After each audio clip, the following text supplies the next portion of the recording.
This is Joseph Birch. You're watching Real Religion. I am here on the phone with Father Gary Thomas. He's a Roman Catholic priest and the exorcist for the Diocese of San Jose, California. And he was the subject of a best-selling book called The Rite. Father Gary, welcome. Well, thank you very much, Joseph. I'm really grateful to be asked to be involved in this interview with you. It's really it's my pleasure. It's great to talk to you. So, I'd like to start with just a little bit about your background and how you got into doing what you do. I have been a priest since 1983, and I am a diocesan priest, so I'm not ordained for religious order. I'm ordained as a parish priest, and I am a priest of the Diocese of San Jose. I was ordained in 1983, and in the year 2005, as I was getting prepared to go on a sabbatical after 22 years of service, my bishop and I agreed that I would become the exorcist for the Diocese of San Jose. And he prefaced it by saying there's a course you can take in Rome, which is where my sabbatical was experienced. And the reason that the bishop appointed me was in response to a letter that came from the Vatican the year before mandating every bishop in the world to select a priest and train them to be an exorcist in response to the growing epidemic activity of the occult throughout the continent of Europe.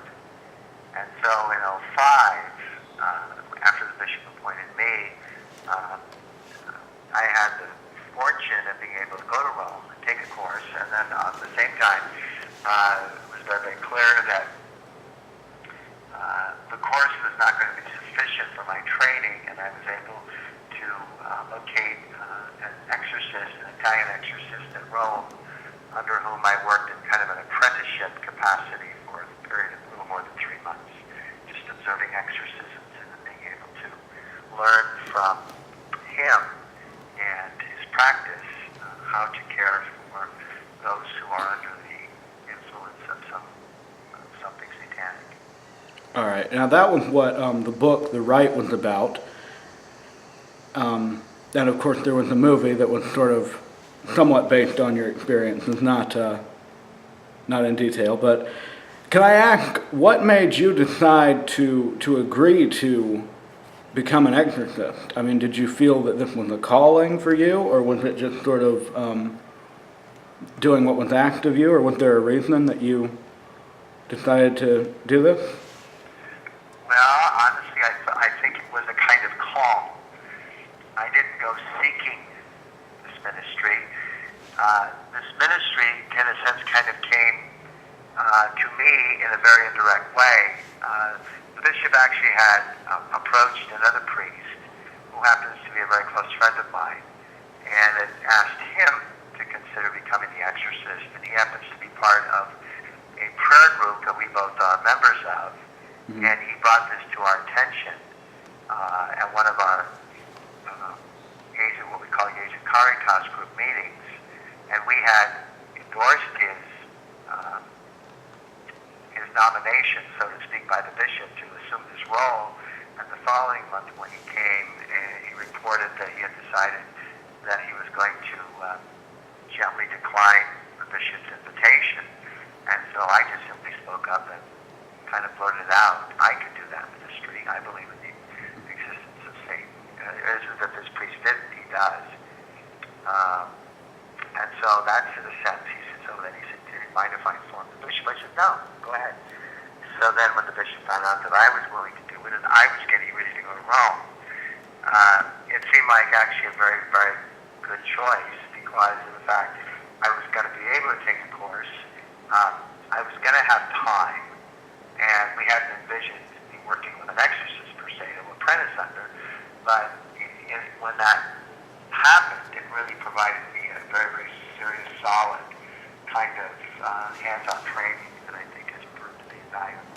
Right. So it isn't a ministry I went seeking. It kind of came floating by, and I decided to, when the opportunity presented itself, to say yes to it. All right. That sort of apprenticeship that you did in Rome under an experienced exorcist, was that a frightening experience? No, it wasn't a frightening experience at all. It was a fascinating experience. I think when I first arrived, the first few sessions with Father Carmine, who was the priest under whom I worked, and people during the resuscitation of prayer, exorcism prayers in Latin, would begin to have very severe, unusual reactions, in some cases violent reactions to the resuscitation prayer. And I have to say, my initial thought was, are these people reacting in some kind of placebo way? Because I had never seen these kinds of manifestations coming from a person ever in my entire life. Right. But after a few sessions and the manifestations were all the same, I thought, okay, this is for real. This is not something someone's making up. But I do believe that I do believe that the Lord has given me a kind of grace, because I'm not at all undaunted by the manifestations, nor by people who come with any kinds of afflictions, whether they be mental or otherwise. And then, of course, during the actual experience of a deliverance session, which is what we call a minor exorcism, which the prayers are addressed to God, or a formal exorcism, I've never in any which way been afraid, I mean that humbly speaking, of any kind of demonic manifestation. All right. So I have a question about the specifics of exorcism. When an exorcism happens, is it the exorcist calling on God to expel the demon, or does the exorcist himself have the power to cast out demons in the name of God? In other words, is it God or the exorcist who's most directly acting? It is God who's acting through the exorcist. Okay. So Christ is the exorcist, and I tell that to people all the time. It's Christ is the exorcist. It's Christ who expels. The priest is simply the filter through whom Christ works. The same would be true if another denomination of Christianity would invoke Christ. It would still be Christ working through that person. It wouldn't be the person themselves. So the reason that I have the legitimate right to exercise at all has to do with apostolic authority. So by right of the ordination of a priest to the episcopacy or to the bishopric, a bishop by right of his ordination in the Roman Catholic tradition is an exorcist. He's the chief exorcist of the local church. The only reason that I have a legitimate right to practice this ministry as a mandated exorcist is because I have been delegated that authority by the bishop. But it's the bishop's authority through whom I work. Okay. And authority is very essential in the spirit world, because in the spirit world, the demonic are legalists. And so it is through the authority of Christ, through the Petrine ministry, down through the extension to the bishops around the world, who form an unbroken chain of authority that Satan recognizes. And that unbroken chain of authority is what permits me to legitimately use the formal rite of exorcism. But it's Christ who's the exorcist. It's Christ who casts. I may be the one who does the word, prays the words, but it's ultimately Christ who's the exorcist. Okay. Would it be possible for someone who doesn't have that authority, someone, for instance, who was from another denomination, to successfully perform an exorcism, or would that just be impossible? No, I believe if a person is a believer and has a relationship with Christ, and in good faith invokes the name of Christ to cast a preternatural entity out of a person, that Christ's action can work So I don't think this is it's not limited to a kind of a Catholic thing. It's a Christian thing. It's a Christian experience. So Pentecostals, evangelicals, they use the word deliverance most of the time that is in place of the word exorcism, but they basically mean the same thing. In the Catholic milieu, a deliverance would be using prayers that are addressed to God, asking God to cast the demon. In the solemn rite of exorcism, in our tradition, the prayers to God precede the prayers addressed to Satan directly.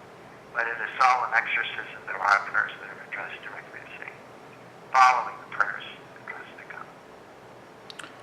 Okay. That's what differentiates the solemn rite from the prime differentiation between the solemn rite and deliverance is that there's prayers addressed to Satan. Right. As well as the fact there's a ritual that's been authorized by the church that has Vatican approval. Right. Going back to 1614. Now that ritual had undergone some changes over time, right? Well, the ritual was unchanged from 1614 to 1998. 1998, the rite of exorcism was the last rite of the church to be revised in the post-Vatican II church. Right.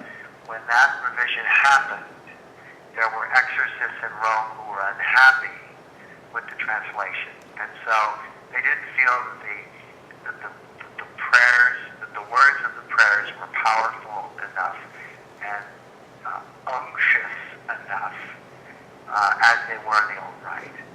So the rite was then revised again with some modifications. And I'm not an expert in Latin. I took 4 years of Latin in high school, but I'm not an expert in Latin. So I don't know what specific changes were made to somehow make the language more unctuous. All right.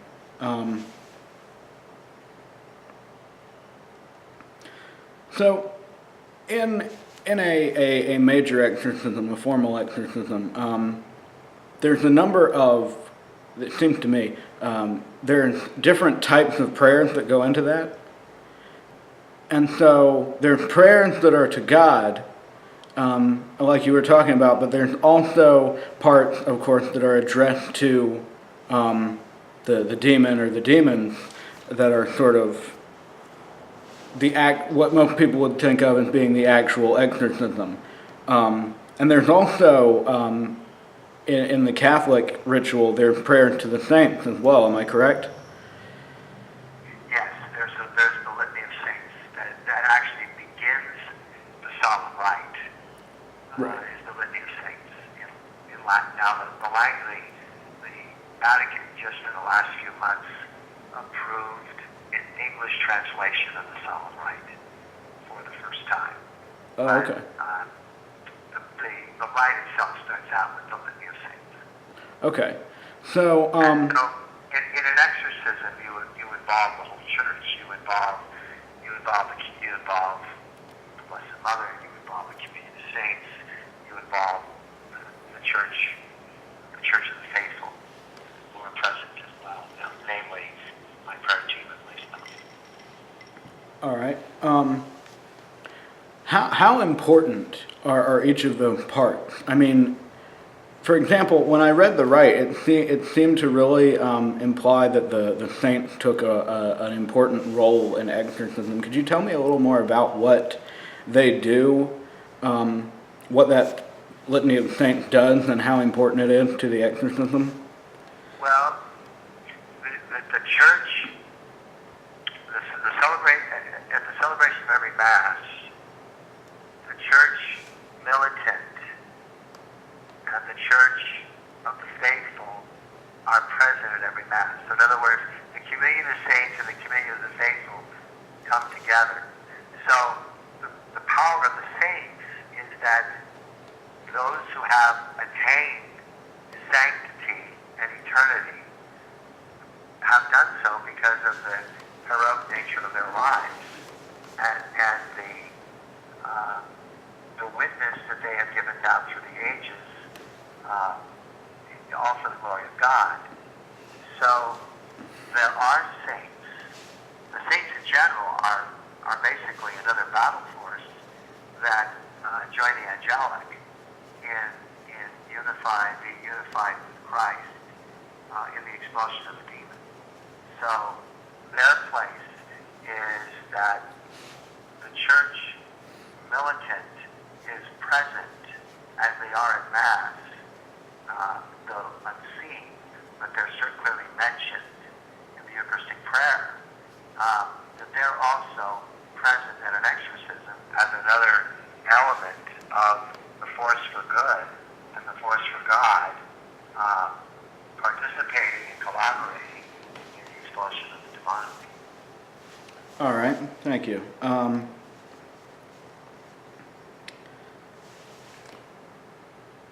So let me ask you a couple of more theoretical questions about belief, if you don't mind.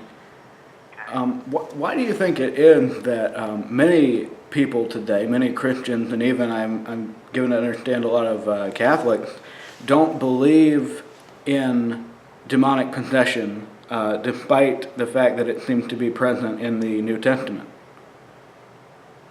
Well, I think we live in a very highly technological age. Right. And I think a lot of people in the milieu of what our culture has moved toward only value that which can be seen and measured. And I think there have been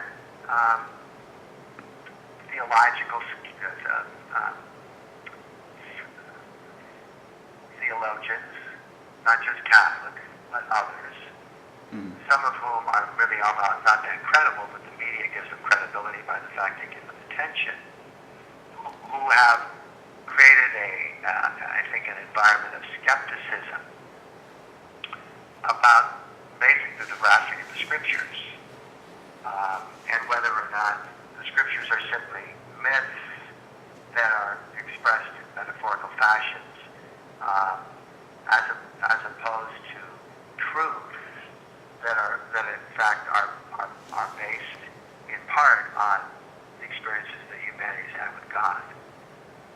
So when some self-proclaimed theologian or some theologian who has maybe some credentials from a church, more often than not a Catholic theologian, makes comments that are on the fringe or are beyond the fringe, the media pays attention to them because they're outside what is basically accepted. And so when you have enough of these people the media gives attention to, I think over time, if you hear the same message enough times, anything is believable. Right. Now, do we say that about persons of faith? Well, I think that would be the argument, that, well, if you hear this enough, you'll believe it. And so that's for some people who are skeptics or who are agnostics or maybe atheists, who don't see God through any kind of optic of experiences, ideas, and relationships. I think if you cannot measure it, you cannot see it, it doesn't exist. And that's exactly what most therapists, clinicians, and psychiatrists are today. That's why on my team of discernment, I have a medical doctor, a clinician, and a psychiatrist, all who are practicing Catholics, and all who believe in Satan. Because for most therapists, most people in the social science world, the spirit world is either devalued or it has no place in their own personal reality. And so to send someone to a therapist who's an atheist or agnostic would be a waste of time. Right. I didn't ask a lot about your process because that's information that people could easily find either in the book, the Rite, or on any number of resources. But you do have a process for determining whether or not someone is truly possessed, and that does involve medical professionals. Absolutely. and that's part of the instruction in the introduction to the Solemn Rite. So it's not something I, engineered on my own, or I was creative, or, I'm trying to show some kind of credibility. That's in the instruction in the forward to the Rite itself. Right.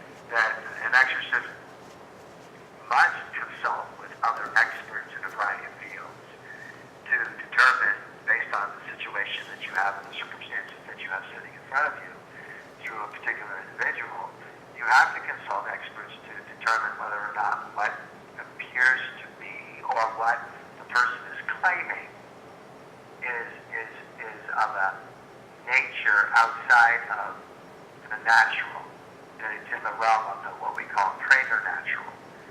And until you're able to do that, or you have evidence that would indicate that, you would, search for a reasonable period of time to ascertain, what is the root cause of what the person is suffering from. Because that's the goal. What is the root cause of what the person is suffering from? Right. They may be suffering from some kind of preternatural condition. They may be suffering from a mental condition, or a combination of both. And you have to figure all that out. In your experience, is it more likely to be a mental condition? Or I would say yes. And I mean, more often than not, it is a mental condition. Right. But not always. Right. There's a good number of people who've had satanic issues because they've opened doors to the satanic, either through the occult, the New Age, or out-and-out Satanism. Right. And that keep that in mind, because that has to do with another question that I want to ask in a few minutes. I do want to ask, do you think that it's a good thing that there's all the steps in the process that you have to go through? Run that by me again?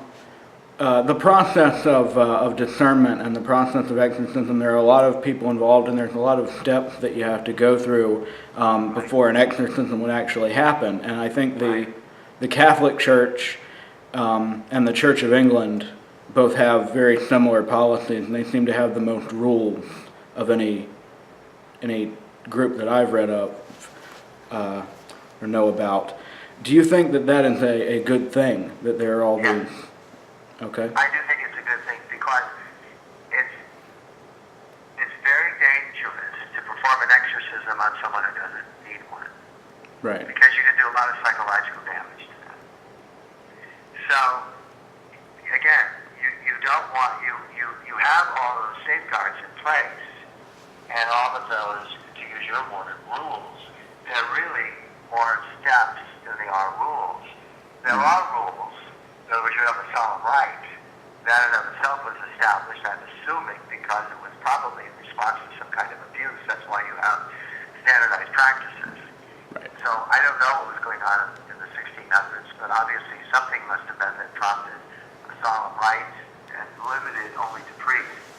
So to go back to the point you made, all of those steps are essential because you're trying to get to the root cause of what the person is suffering from. And so, I deal with people sometimes who are abuse victims, actually oftentimes who are abuse victims. And sometimes abuse victims are also persons who suffer from dissociative disorders or multiple personalities. Well, there's a difference between what we call an alter personality and a demon. Right. And unless you have sorted all that out, without any kind of critical eye, you could be assuming that an alter personality is actually a demonic entity, and they're not. They're actually part of the fracture of the personality of the person. If you try and cast out part of the personality of a person that's been shattered by trauma, you can actually do tremendous damage. So you have to know what you're doing, and all those things are very, very important. They're there for reasons. All right. And with regards to the Church of England, I'm actually not aware that the Church of England has any. First of all, they have no solemn rite. Right. And to my knowledge, unless you can tell me otherwise, I don't think they really have. They offer very much in the way of anything in this ministry per se.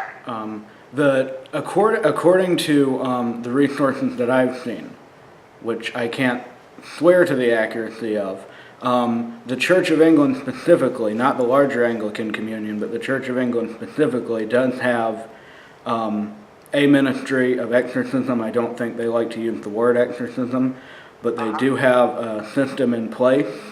Oh, that's good to know. I was unaware of that. Right. I was too until I heard about it. I don't think it's a very publicized thing, and of course, most people know about exorcism from Hollywood, and it's usually portrayed as just being Catholics that do exorcisms in movies.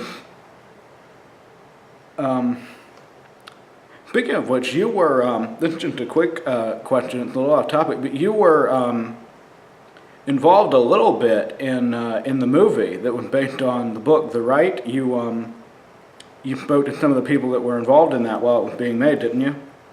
Well, I was a consultant on the movie, and I worked on the set for a week with Anthony Hopkins and the crew. Right. So I was a consultant, and specific to none of the exorcism scenes on that movie in terms of their authenticity, yes. All right. So would you say that that is a somewhat accurate portrayal of exorcism? Yes.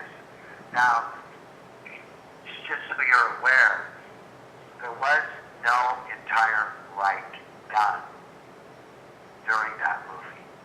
Right. So, the priest portrayed by Anthony Hopkins, did he do prayers of exorcism? Yes. Could we have considered those a solemn exorcism? He didn't do the entire rite, Right. but he did pray prayers from that rite, yes. Right.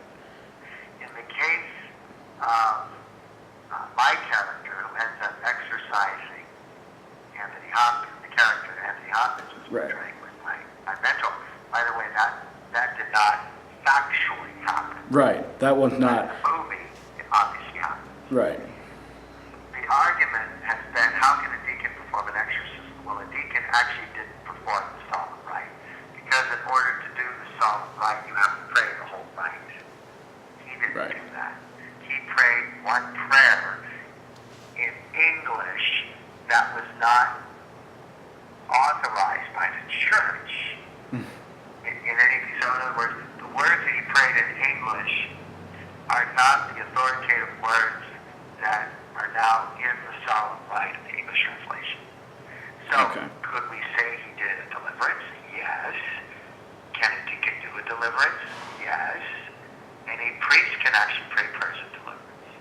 Right. Although they need to be careful what they're doing. But, so, I think there were sort of there were places here where you have to, critically look at the movie and say, well, geez, how can a deacon perform an exorcism?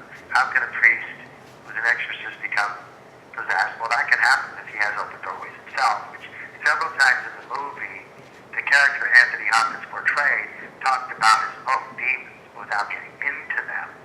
So hard to know what they were. But obviously there was a doorway that was opened. And in my humble opinion, in terms of the movie itself, the doorway that was open for me, as I observed that movie and critically viewed it, was when Anthony Hopkins, with a young woman, Marta, who's pregnant, dies, and the baby dies with her. He then goes into this very emotional scene where he says, I failed her. Well, it's Christ who's the exorcist, and the moment that he put himself in the role of Christ, again, very subtle, that was the doorway. Okay. Because in the next scene, the cat brushes himself up against Father Carmine. And that's when you see the change in his face. So to me, the cat could have easily been possessed because the demon could have clearly jumped off of the dead woman. And in Anthony Hopkins' assertion that he failed her, that could have been the doorway. Okay. Now, again, the person watching a movie is not going to know all this. Right. But would say, geez, how did that happen? But in fact, a formal exorcism did not happen in that movie by the Right, okay.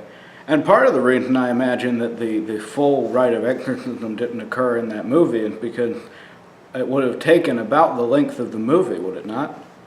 Well, the prayers themselves would take about 45 minutes. Okay. The exorcism itself, again, we tend to go about 2 hours. Right. But there is no real orthodox exorcism because you're always reacting. You're reacting to the reaction of the demon. So in the prayers, when the demon is reacting, you have to take steps to control the demon. Right. So you bind the demon, you try and learn the demon's name, but you also want to be sure that you pray the ritual, in fairness. But then you can also repeat some of the prayers that are addressed to God, the prayers addressed to Satan. Plus you pray prayers such as the Hail Mary and the Our Father, Right. when it's appropriate. Okay. One more question, because you were talking a lot about, especially in the context of what happened in the movie, about people opening doors to demonic influence and demonic possession, and you had mentioned things like the occult and Satanism. What is it that what are some of the things that people can do or think that put them in the most danger, and what can people do to protect themselves and to avoid the danger of possession? Well, the four ordinary means of protection against the satanic, and I give talks on this, are the following: a faith life, a prayer life, a moral life, and a sacramental life. Those are the 4 ordinary means of protection for a Catholic. If a person is a Christian and they don't have a sacramental life because they don't have a sacramental experience in their own church, it's certainly the first 3. If they're a non-Christian, I would say a moral life and a life that is open to basically living in the spirit of the will of God. There's lots of, we call that baptism by desire. But for a Catholic, those would be the 4 ordinary means of protection: a faith life, a moral life, a prayer life, and a sacramental life. You practice those in your life, and that's part of that's your rhythm. The chances of anything satanic occurring, any kind of satanic condition or personified evil coming in having any kind of foothold, I would say, are pretty nil. All right. Now, what are the ways in which the doorways? Well, the occult, so Ouija boards, tarot cards, palm reading, seances, witchcraft, black magic, white magic, meditation forms such as Reiki, certain forms of Hindu spirituality, certain forms of Buddhism that invoke their own false gods. In Hinduism specifically, not so much in Buddhism, but in Buddhism, in Japanese Buddhism, there is a